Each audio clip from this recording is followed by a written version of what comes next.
The following is a production of DallasCowboys.com and the Dallas Cowboys Football Club. How about them Cowboys? Yeah! Go Cowboys! This is Girls Talk, Boys Talk, presented by Jigsaw Dating, preferred dating partner of the Dallas Cowboys, and broadcasting live from Dallas Cowboys World Headquarters at the Star. Now, your hosts, Christy Scales, Aisha Morrison, Nicole Hutchison, and Jess Navarez.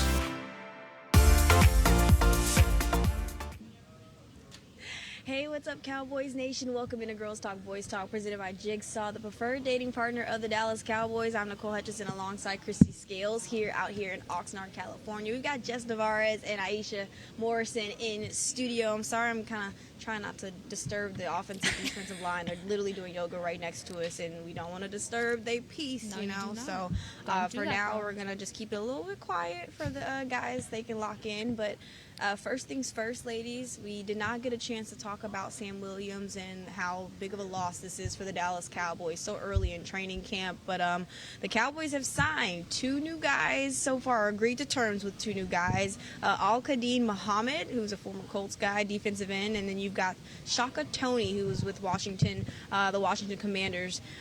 Talking with you, Christy, let's start with you, Christy. How much of what have you seen from those two guys, and what can they bring to the Dallas Cowboys? Yeah, well, Muhammad he'll be going into his seventh season. So in 6 seasons, mostly with the Indianapolis Colts, he's played in 84 career games, has 12 career sacks, 4 forced fumble, 33 quarterback hits. So his best season in Indianapolis was in 2021, where he started every game and had 6 sacks and 7 tackles for loss. So he's a guy with a lot more experience than Toney. Toney, the past 3 seasons in Washington, but April a year and a half ago was suspended for the entire 2023 season for betting on NFL games. So he's someone who was drafted by the Washington Commanders in the 7th round out of Penn State in 2021, but didn't get to play the 3rd season with Washington last year because of that suspension. Muhammad also is a player whose career has been interrupted by suspensions. He's from University of Miami, but 2 of those seasons he didn't get to play because of suspensions.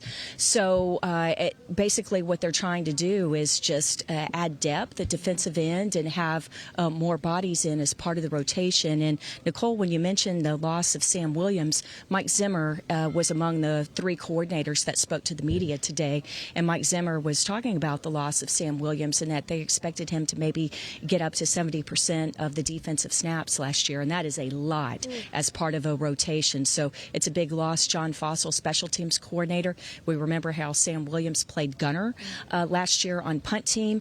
They were going to be able to maybe use him not all the time, but situationally. You're not going to use a starter on defense in special teams the way that you used Sam before when he was the backup, but they could have really used him with the new kickoff rules this year, using some bigger bodies on coverage. So it's a big blow, but Muhammad and Toney adding depth to the defensive end rotation. Before I throw to you, Aisha, real quick, just for more of a scouting report as well to add to that, I think that, you know, the fact that Sam Williams only played 300 snaps last year, defensive snaps, and had 2 back-to-back 4+ sack seasons. I mean, he's a pass rusher that the Cowboys are desperately going to miss. But, I mean, this is a chance for maybe a guy like Marshawn Nealon. I know we'll get to that and what he's done so far through camp to really step up, though. But, Aisha, now let me go ahead and throw to you. What's your thoughts on these 2 new additions for to the Dallas Cowboys defensive line? Oh, yeah. I mean, both of these gentlemen are really long athletes.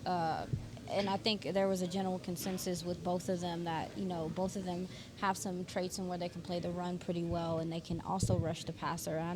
I know with Muhammad and a little bit of the film that I was able to see from him, he does a good job of disengaging, finding the ball.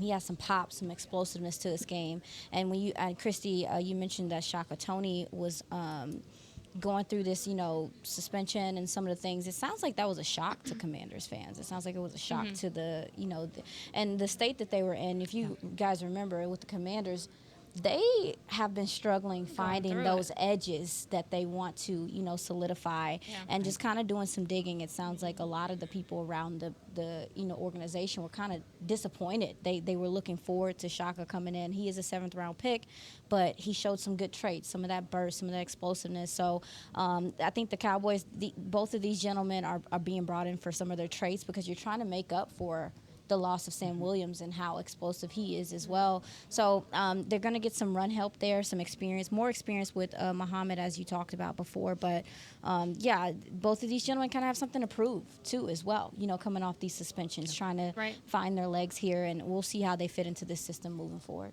Yeah, when I was doing some digging earlier on both of these guys, what I really noticed, both of their emphasis in their game is going more speed to power in passing situations. So I think that's obviously going to pan out very, very well for what you're needing. And, come on, scouting. Come on.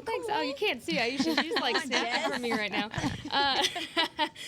But what I did notice about Shaka Toney is he's a secure tackler. So anytime you can get me a secure tackler, please do it. Dallas Cowboys, thank you. Yeah, you did it. He's great in tackling. What I will say, though, that I did notice, he needs some work containing the edges. Yes, ma'am. He can get a little aggressive coming downhill. He can, but to be fair, I do think these D-line coaches and Jeff Zanina and oh my goodness, I'm spacing. Greg Ellis? Greg Ellis. Thank you. I almost switched their names.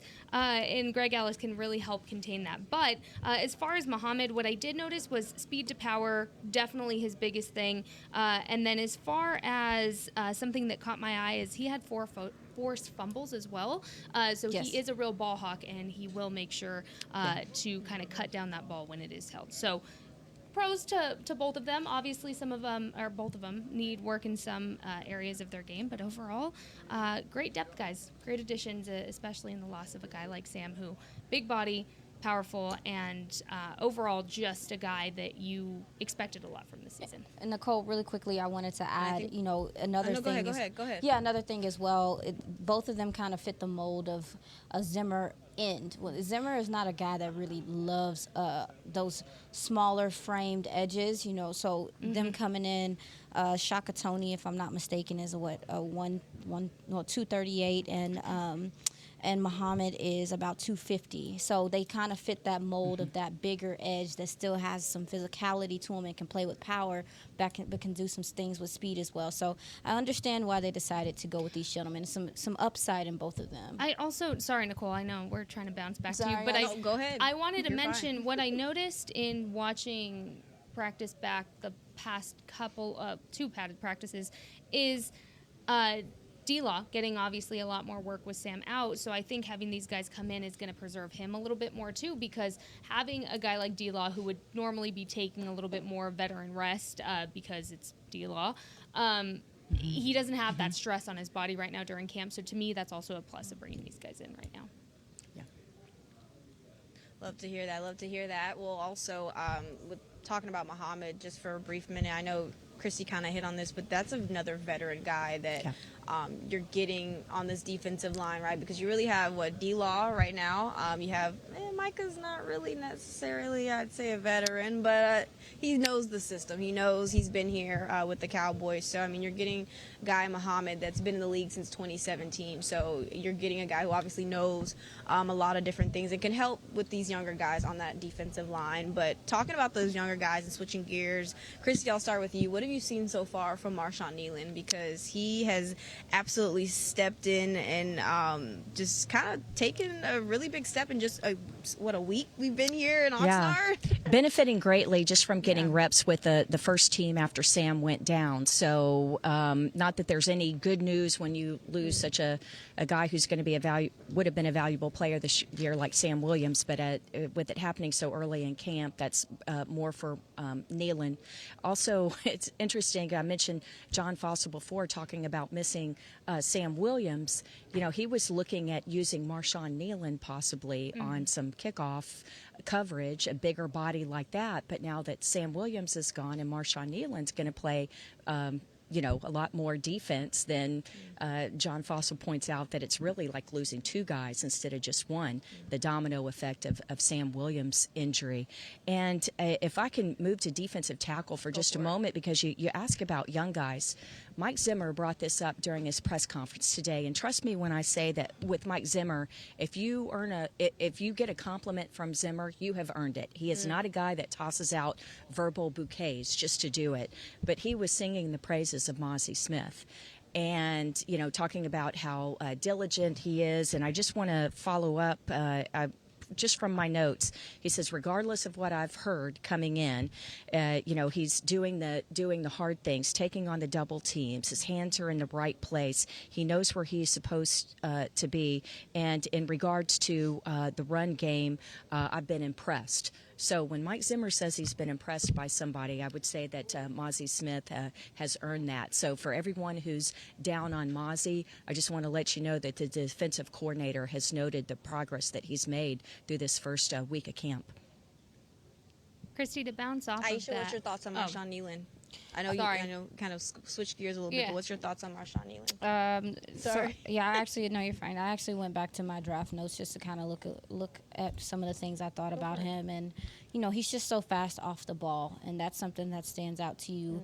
But really, with him is the hand fighting and some of the stuff he can do, disengaging, stopping the run. He is going to have to. He is in a place to where he's developing more pass rush ability and some things in that regard, but just as far as getting a feel for the run game, obviously this is a young guy, so he also too is going to continue to develop playing with more power and dealing with shedding and tackling. But for the most part, it sounds like, listening to the coaches, he's retained the information very quickly. He's taken his off season seriously and getting in the playbook and figuring things out, and they are still looking for an edge opposite of Tank Lawrence to stop this run consistently. So to see him kind of fitting in where he's fitting in, and they are asking a lot of him now, to your point, with the loss of Sam Williams. So for me, it's just what stands out more than anything right now for him is the size, because he's a big dude. He's a real big dude, 6'3", 275. But the way that he's getting off the ball, that's going to pay dividends to him as he continues to become a better run defender and a better pass rusher as well. So, yeah, I've been pleased with him so far, ladies. Nicole. Jess, what you got? Oh, I was going to bounce back from Christy's comments about Mozzie. Sorry. That's okay. Go for it. No, you're good. Christy, to your point, I'm not shocked that Zim is praising Mozzie, because the conversation him and I had, right before the end of OTAs, Mozzie was sick and tired of people saying he was just down bad. He was sick of hearing it. He was sick of people asking, like, are you okay? Are you okay? He's like, I'm fine. I'm just, one, I have to get over this injury, and two, like, I can only put on weight so quickly in the right way. And that's something that I really want to emphasize, is that Mozzie's putting on that weight in the correct way. He's not doing it, in the wrong way. So for me, a guy like Mozzie, who it kind of reminds me of Jalen Tolbert a little bit, in the sense of you kind of had to be broken down, stripped down all the way your rookie season to be built back up. That's kind of the progression I'm seeing. And funny enough, they're actually locker buddies. So their lockers right next to each other. And Jalen Tolbert, of all people, has been kind of helping Mozzie, it sounds like, build that confidence in, having that first down year, like being really down on yourself and not understanding things as much as you thought you would your first year in the league. And so I thought that was just such an interesting little tidbit, because you hear about, your locker room leaders and you hear about your position group leaders, but to see kind of that cross-team collaboration and leadership from a guy like Jalen Tolbert to help Mozzie build that confidence back up, it's really cool to see. And so I'm not shocked that Mozzie is working his tail off to come back, because all it took was him getting over that injury to kind of start ramping things back up for himself. I've got a question, ladies. We're obviously seeing such good things from Mozzie so far, and I know that it's just training camp. You want to see it in live game reps, how well he can really do. But let's just say, do y'all see Oso Digizua and Mozzie Smith being potentially the best defensive interior in the league?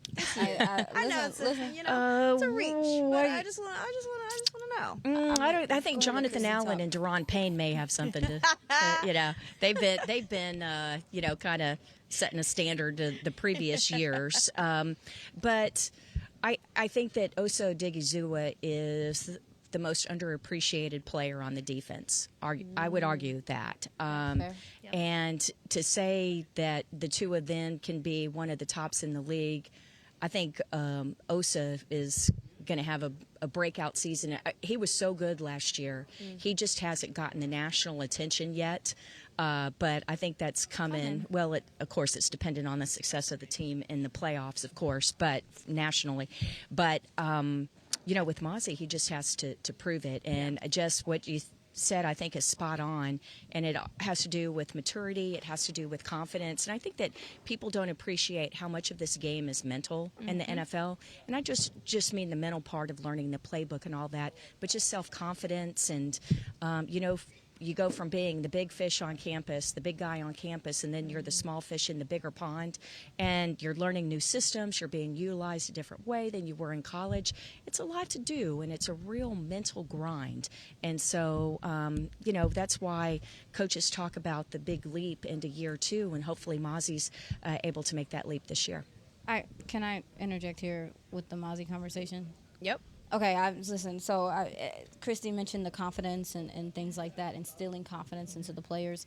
I think that's a lot of why Zim came out and said what he said today, is that they're aware of the conversations. Right. They're aware of people questioning whether he's ready to go. My job here is to talk about the film and what I see. And from what I've seen on film is that there's still some issues with the get off has gotten better, and I credit Zanino on that. He has been so adamant with him, from what I know, off to the sides, working with him, trying to get that get off right. But I do think that there still is some issues with him finding his anchor and dropping that ass and making sure that people aren't pushing him off his spot and being square.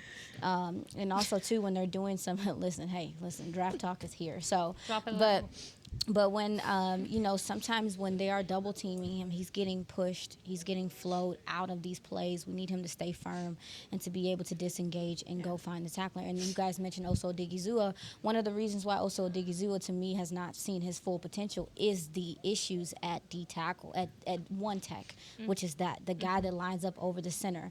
Because Oso Odighizuwa is a 3 tech. He is a pass rushy, get upfield type guy. He's not someone that should be holding double teams forever, setting up other guys. Other people should be setting up for him. So getting a 1 tech in here that is going to really seriously hold down that fort, or if it's not Mozzie, whoever it is, I've seen some good things from Justin Rogers, to be honest. I just wanted to comment, I understand that we're behind the player, but I can't sit up here and say that I'm seeing this consistency on film, because I'm not. Now, are there flashes? Sure, but you're looking for a little bit more from him moving forward. And he is coming back from an injury, and I understand, but I wanted to temper things personally with myself. Do you feel tempered now?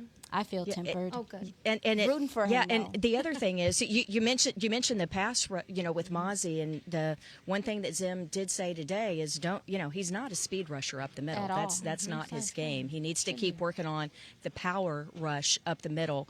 But I'll be happy with, let's just see some consistent run stopping. That's all we're looking for. That's all like we you need. say, dropping and controlling the gap and like that. Let's concentrate on that. Jess, you got something? Oh no, I thought we were getting ready to cut to break. Yeah, it is.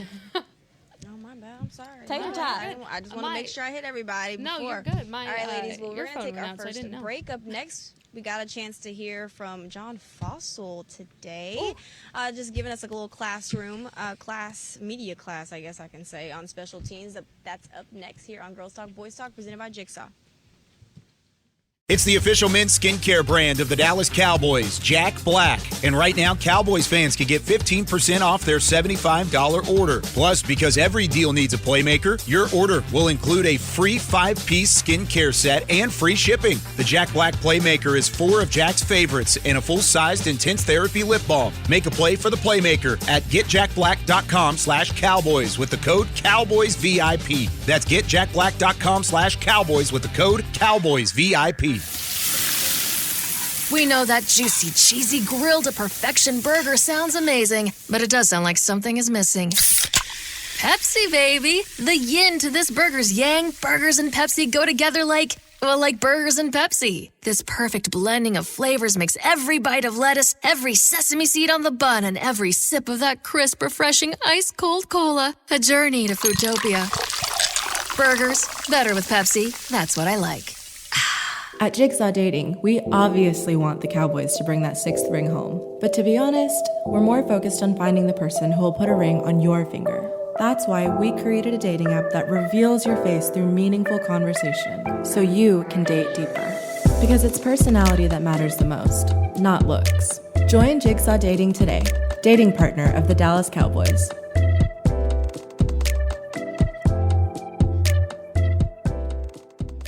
The Dickey family always mandated that the only Polish-style sausage worthy of their restaurant must have high-quality coarse ground beef and pork, rich spices, and fresh natural casings. We still serve it to this day, and it's so popular, Dickey's sausage has been named the official sausage of the Dallas Cowboys. The perfect matchup on game day. Dickey's Barbecue Pit. No one outsmokes us. Order at dickeys.com. For groups, call 866-BARBECUE. Dibs on the ribs.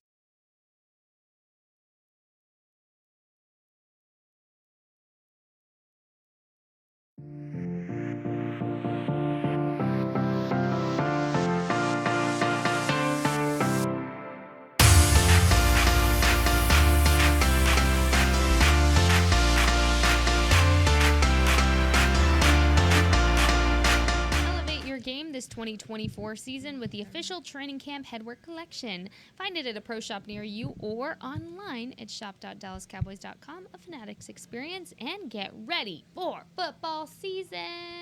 Whoop, whoop, yeah, woo. Woo. Thank you, Nicole. Sorry. Thank you, Nicole.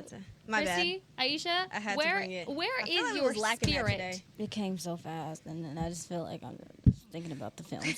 Don't make me say it again and make you react. Being attached to my computer. Say it one more time. Say it one more time, Jess. One more. And get ready for football season. Woo! Jazzy, let's go. Add some background. Help us out. Woo! Yeah. Woo! We're bringing something. Lottie-dottie. Yeah. That was so fake, Aisha. Jazzy, that's what I need that every was so time. Fake. Lottie-dottie. Girl, we like the fun. Oh, there goodness. it is. It's coming. She's building up. She's building up. Aisha's energy was fake, but y'all know what's not fake? Oh God. Here she goes. Oh, no. This kickoff change. You gotta stop rubbing off on this woman. Nah, I love her. I was trying.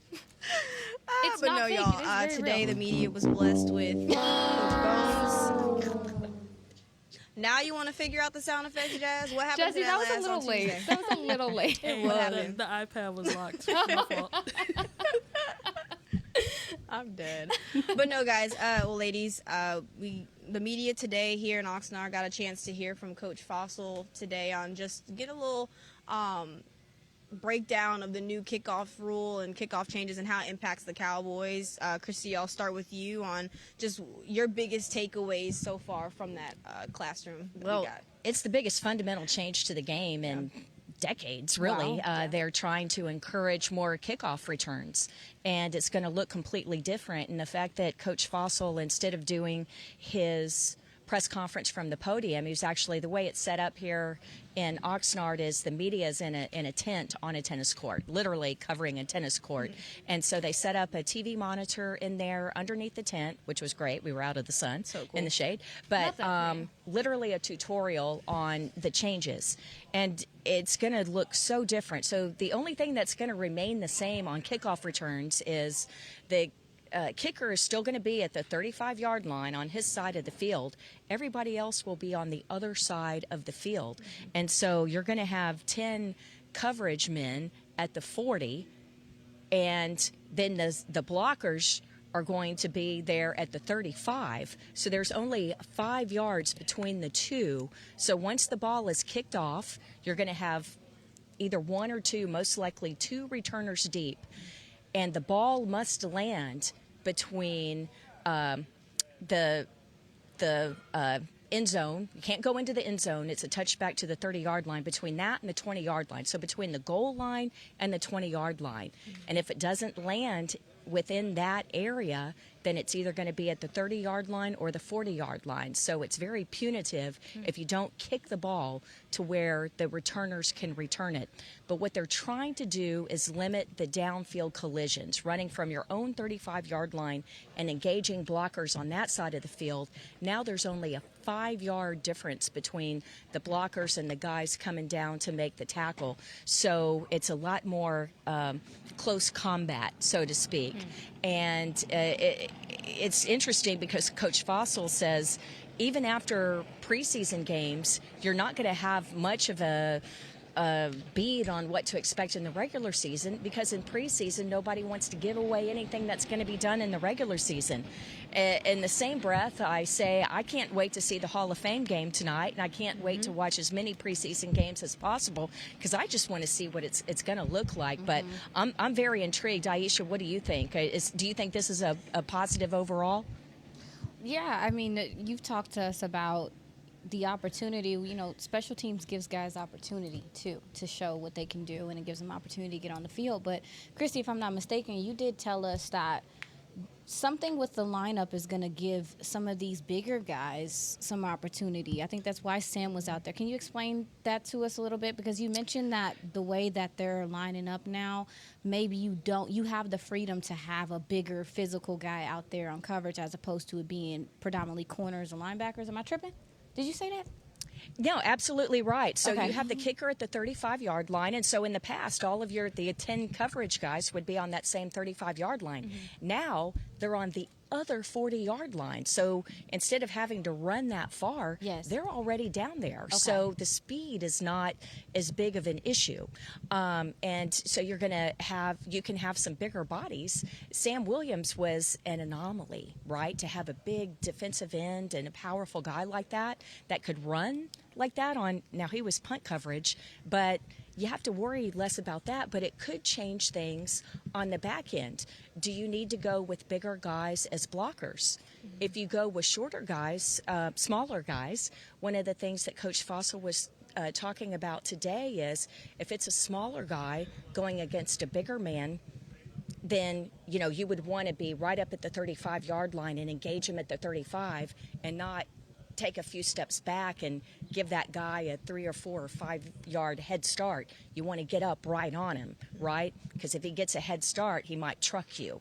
So it's very, very interesting. And there are some other things that we picked up on today from Coach Fossil. I'll give an example. If, let's say there are windy conditions and the ball is going to blow off the tee, well, you would get one of your coverage guys to come and help hold the ball, right? Well, you're not going to do that when those guys are 25 yards downfield. So the league is allowing for a 12th man to come onto the field to hold the ball, to put his finger on top of the ball, on top of the tee, so it doesn't blow over. But as soon as the ball is kicked, he has to run off the field. Oh, wow. So, like Coach Fossil said, you could have Zach Martin. All 300 pounds of him do it, as long as he ran off the field. Have him do that. The other thing is, the only people that can be moving until the ball is caught, as the ball is fielded or the ball lands, are the two returners. They can be moving back and forth. I think the best example is Cavante Turpin, I think, inarguably is the top return man for the Cowboys. If he's lined up on the right side, is the other team going to kick the ball to him, or are they going to try and kick it to the other side? They'll probably try and kick it to the other side. If you were playing you wouldn't kick it to Cordero Patterson. You'd kick it away from him, right? He's one of the top return guys. Well, the two return guys can move before the kick.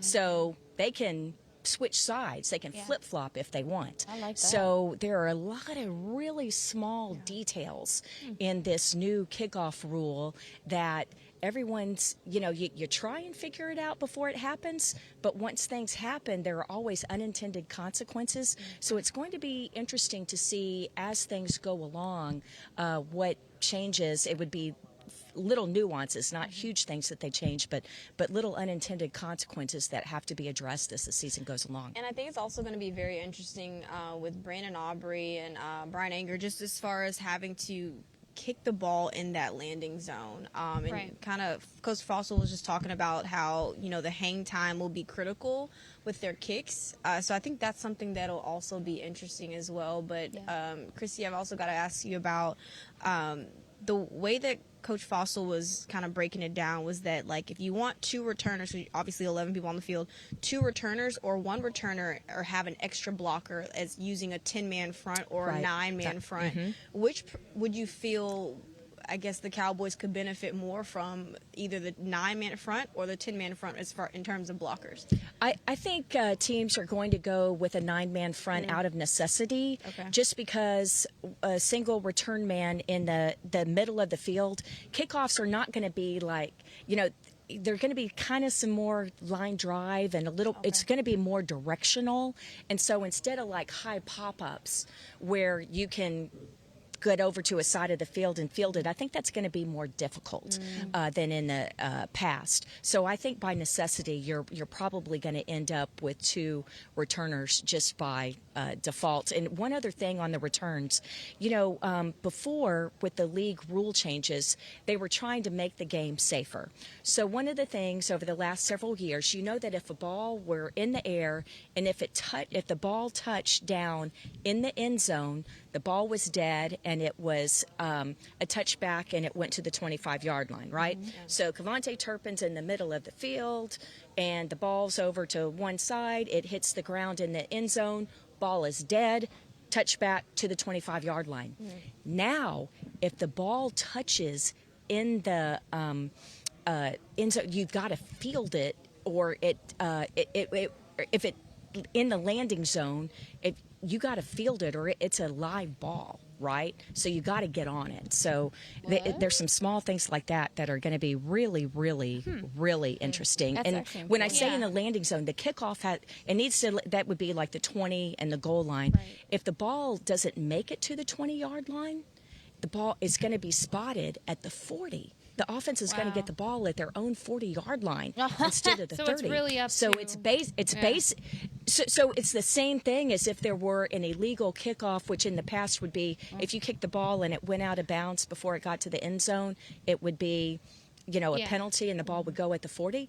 That's the rule. If it doesn't make it to the 20, if it's touched or goes out of bounds before it gets to the 20, the ball's going to be at the 40. So that's very punitive. Christy, I have a question for you. It's going to be a lot of fun to watch that and get a first little look at that. In today's game, actually, the Texans and the Bears, that game starts at 5 o'clock our time. So what's that, like 7 o'clock? I'm still trying to get used to these time zone adjustments. But that is today. So make sure to look out for the special teams, new kickoff rule and everything like that today in today's game. But we got a lot to look forward to as far as that running back room here in Oxnard. Is it Malik Davis? Is it Rico Dottle? Is it Zeke? So many names to throw out there. We're going to break that down in our last segment on Girls Talk, Boys Talk. Presented by Jigsaw. We'll be right back. The Dickey family always mandated that the only Polish-style sausage worthy of their restaurant must have high-quality coarse ground beef and pork, rich spices, and fresh natural casings. We still serve it to this day, and it's so popular, Dickey's sausage has been named the official sausage of the Dallas Cowboys. The perfect matchup on game day. Dickey's Barbecue Pit. No one outsmokes us. Order at dickeys.com. For groups, call 866-BARBECUE. Dibs on the ribs. We know that juicy, cheesy, grilled to perfection burger sounds amazing, but it does sound like something is missing. Pepsi, baby! The yin to this burger's yang. Burgers and Pepsi go together like burgers and Pepsi. This perfect blending of flavors makes every bite of lettuce, every sesame seed on the bun, and every sip of that crisp, refreshing, ice-cold cola a journey to Foodtopia. Burgers, better with Pepsi. That's what I like. At Jigsaw Dating, we obviously want the Cowboys to bring that 6th ring home. But to be honest, we're more focused on finding the person who will put a ring on your finger. That's why we created a dating app that reveals your face through meaningful conversation, so you can date deeper. Because it's personality that matters the most, not looks. Join Jigsaw Dating today, dating partner of the Dallas Cowboys.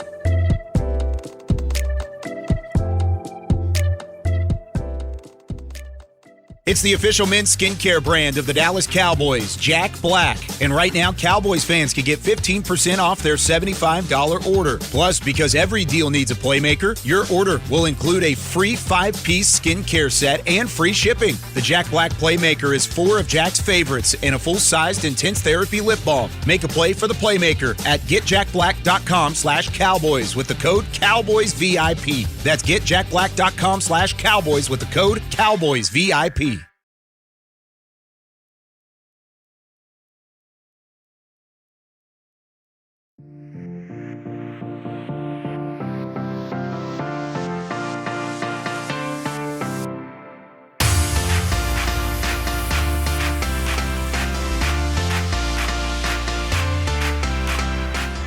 Football and dance camps presented by Invisalign are back. Athletes of all skill levels, ages 6 to 16, are invited to learn from the best this summer at the Ford Center at the Star in Frisco.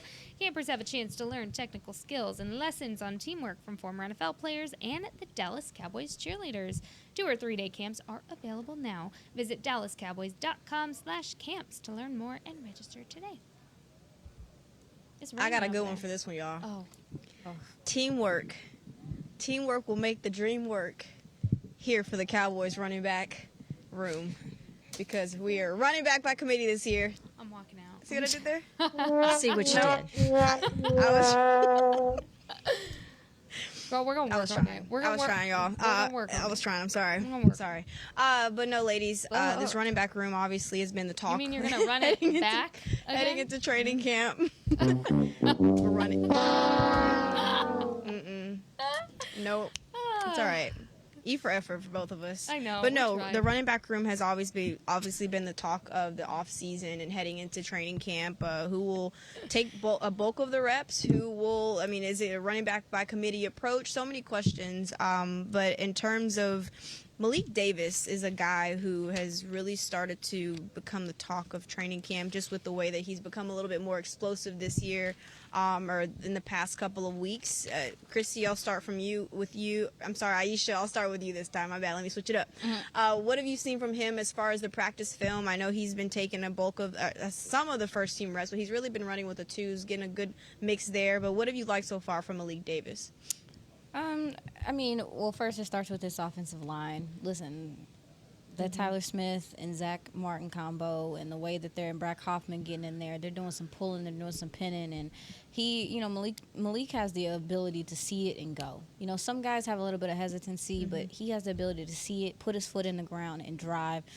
And so that's mostly what I've seen from him is he's a little bit more decisive in his play right now. But also, too, I think that's indicative of the fact that he's been here. These guys, this is not an installment year. We know what we're supposed to do. This is Mike McCarthy's offense, and they're able to come in. And I think that's why we're seeing guys on both sides of the ball just play faster this year. And there's a lot of competition, which brings me to my last point. Baby, it's so many running backs in this room right now. You better be, every time you touch the ball, making somebody say your name, because there's no – and that's what I was going to tell you guys. Like, listen, I don't know. I don't know if we're supposed to say that, but, like, I don't know. The only person on this running back roster that I think is sewn up is Hunter Lipke, and, baby, he ain't even a running back. Because there's just so many. Every day we're talking about a different guy. Like, you talk to someone, you might hear Royce Freeman's name, who may have opportunity on special teams. Malik Davis, you guys have said good things about him. Nathaniel Pete looks like he has some stoutness to his game. Ezekiel Elliott is here. We know he's a veteran. And then Rico Dowdle is in the system, and he might be the best all-around back you have right now. It's just there's no certainty. And so, yeah, like with Malik Davis, he's been on this roster for a while. It's time for him to, to show up. And so I'm not surprised that there's an urgency to his game, and you kind of see that in his play through these first week or so of training camp. Yeah, I think for a guy like Malik, who spent last year on the practice squad, he knows that this is his make or break moment. This is your chance to either excel off of that practice squad spot, or you might not be here, if at all, because of how stacked this running back room is.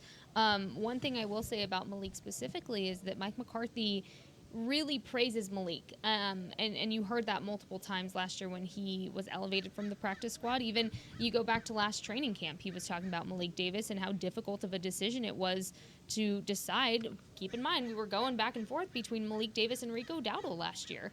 So his name has always been in the conversation. It's just this is a year where I think it's stacked with too many guys.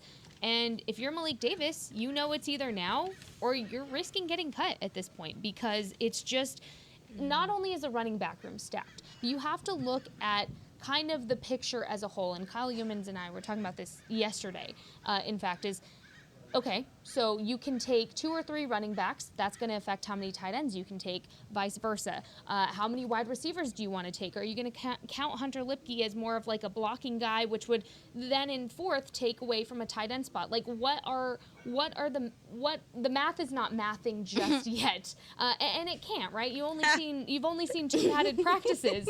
But to answer your question about Malik Davis, he should be playing that way. He's been around. He knows what he's doing. The guys respect him. The guys in the room. I mean, Rico Dowdle and him are great friends. Rico sought advice from him last year. I know that for a fact. But overall, I mean, you go down this running back room. Let me flip this paper over because I cannot read upside down. And you it's go. A long list. It is. You go down. List, Let's sister. see. Ezekiel Elliott. It's hard to say he's not a lock on the roster. Let's be real. Like, let's call it what it is, though. Which is? It's hard to say he's not.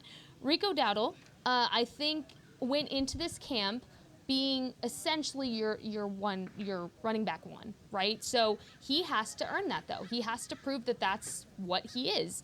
Royce Freeman, you hear how stout he is and what a big body he can add. You even have, we went over Malik, Hunter Lipke, Deuce Vaughn. Let's not forget this. This whole thing that will shake everything up with Deuce Vaughn is the special teams role we were just talking about could be the reason that Deuce Vaughn locks a spot on the roster on the roster, because you need him as that second returner next to Kevontae Turpin. If he earns that spot, which in turn, does that take away from another running back? Does that take away from the tight ends? Does that take away from a receiver on your final roster? So one thing is for sure, you don't know yet. I think your running back room is literally going to come down to the last preseason game to decide who takes it. You mentioned Deuce Vaughn really quickly, Nicole. You mentioned Deuce Vaughn, and we heard Mike McCarthy mention that they're trying to do some things with him in the slot, and they're trying to do some things with him in the backfield. Now, listen, that is a part of Deuce Vaughn's game that I thought was very slept under when he came out of Kent State. Kent State? Kansas State. Yeah, Kansas State. Yeah, when he came out of there, they were doing some things with him in the slot. We've seen it in OTAs. I've seen it in minicamp. Like some of the things they were doing with him were more receiving things. I think we also could look at a possibility too. And it sounds like you ladies can tell me, Kevontae Turpin has been doing some things out the backfield and stuff as well. Absolutely.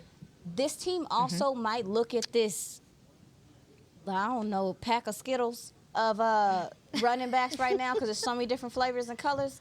And they might say we're going to manufacture run game in different ways. So you might see a Kevontae Turpin running the ball out the backfield more. We've seen CeeDee Lamb do it as well. You talk about Deuce Vaughn. He's a guy that can do. Yeah. So, a lot of these guys are in here for the competition's sake. And that's something that, I had to keep in mind. It's like, yeah, it's stacked, but a lot of these guys are here for competition. I wouldn't be surprised because of the numbers, the math, not mathing like you said, Jess, that some of these, so that they say, hey, we can manufacture run game with two of our receivers. And they are explosive, both of them. They're both good in space. And that might make a difference in how many running backs they decide to keep as well. Can you ladies tell us about Kevontae Turpin and how he's looked out there? Running out the backfield? I think he's definitely his strongest camp. I mean, full camp. I think he's doing really well. He's getting and they're using him, like you say, in a lot of ways. And I think you're right about manufacturing the run game in different ways. And but Jess also made a good point about tight ends, and they're stacked in that area too. And so if it comes down between a running back and tight end, when you're getting to your final roster cuts, I think a guy like Royce Freeman, he can do it all, and he's experienced guy, 6-year guy, and can catch the ball out of the backfield. And then you mentioned Hunter Lipke. I just want to retrace something that we talked about. I can't remember if it was Tuesday or last Friday.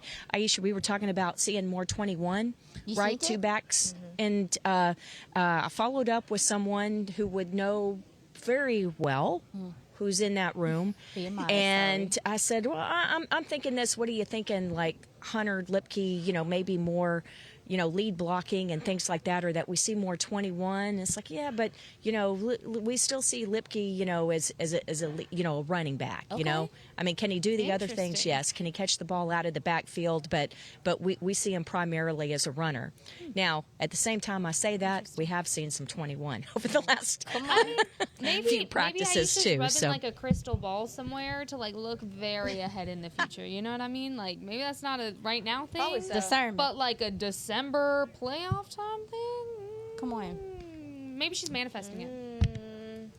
We love a good It'll be manifestation. interesting. Going back to Aisha's point, though, about Kavontae Turpin, I feel like he's a guy that, of course Mike McCarthy wants to use him as much as possible because you can use him in so many different ways, right? But last year you kind of saw him really only lean towards more so, I'll say, special teams. Only had 12 receptions last year. But the way that they've been using him in practice, I'm just looking forward to them using him, maybe coming out of the backfield a little bit more often, maybe more involved in this offense.